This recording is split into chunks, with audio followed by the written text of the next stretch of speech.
ಎಲ್ಲರಿಗೂ ನಮಸ್ಕಾರಗಳು. ನಾವು ಈ ದಿನ ಕನ್ನಡ ಭಾಷಾ ಬೋಧನೆಗೆ ಸಂಬಂಧಪಟ್ಟಂತೆ ಕೆಲವು ಪ್ರಶ್ನೆಗಳನ್ನು ಬಿಡಿಸೋಣ.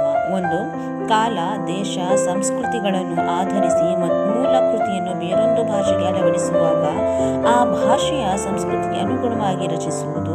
ಸರಿಯಾದ ಉತ್ತರ 3, ಭಾಷಾಂತರ. ಉತ್ತಮ ಮತ್ತು ಸುಂದರ ಕೈಬರಹದ ಕೌಶಲ್ಯ ಗಳಿಸಿ ಮಾನ್ಯತೆ ಪಡೆಯುವುದು ಈ ಅಂಶದಿಂದ. 3, ಬರವಣಿಗೆ ವಿನ್ಯಾಸದ ಸತತ ಅಭ್ಯಾಸದಿಂದ. ಸರಿಯಾದ ಉತ್ತರ. ಕವಿಯೊಬ್ಬನ ಕನಸು, ಕಲ್ಪನೆ, ಭಾವಾನುಭವಗಳು ಭಾಷೆಯಲ್ಲಿ ಸುಸಂಬದ್ಧವಾಗಿ ಮತ್ತು ಛಂದೋಬದ್ಧವಾಗಿ ಅಭಿವ್ಯಕ್ತಗೊಳ್ಳುವ ರಚನೆ ಇದು. ಸರಿಯಾದ ಉತ್ತರ ಪದ್ಯ ಸಾಹಿತ್ಯ. ಆಡುವ ಮಾತು, ನಡೆಯುತ್ತಿರುವ ಕೆಲಸ, ಮಾಡುವ ಉದ್ದೇಶ ಈ ಭಾಷೆಯಲ್ಲಿ ನಡೆದಾಗ ಜನತೆಯ ಜೀವನದ ಮೇಲೆ ಸೂಕ್ತ ಪ್ರಭಾವ ಬೀರಲು ಸಾಧ್ಯವಾಗುವುದು.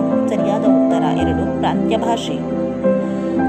ಕುರುಲಗು ನಡುವಿರೆ ಮನಗಣ. 1 ಸರಿಯಾದ ಉತ್ತರ. ಮರವನೇರಿದ ಮರ್ಕಟನಂತೆ. ಈ ವಾಕ್ಯದಲ್ಲಿರುವ ಅಲಂಕಾರ 1 ಉಪಮಾಲಂಕಾರ.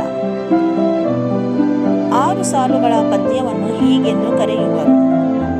ಸರಿಯಾದ ಉತ್ತರ 3 ಷಟ್ಪದಿ. 3 ಸಾಲಿನ ಪದ್ಯಕ್ಕೆ ತ್ರಿಪದಿ ಅಂತ ಕರೀತೇವೆ. 4 ಸಾಲಿನ ಪದ್ಯಕ್ಕೆ ಚೌಪದಿ ಅಂತ ಕರೀತೇವೆ. 8 ಸಾಲಿನ ಪದ್ಯಕ್ಕೆ ಅಷ್ಟಪದಿ ಅಂತ ಕರೀತೇವೆ. 6 ಸಾಲುಗಳ ಪದ್ಯವನ್ನು ಷಟ್ಪದಿ ಅಂತ ಕರೆಯುತ್ತೇವೆ. Thanks for watching my video. Please subscribe my channel. Please share it.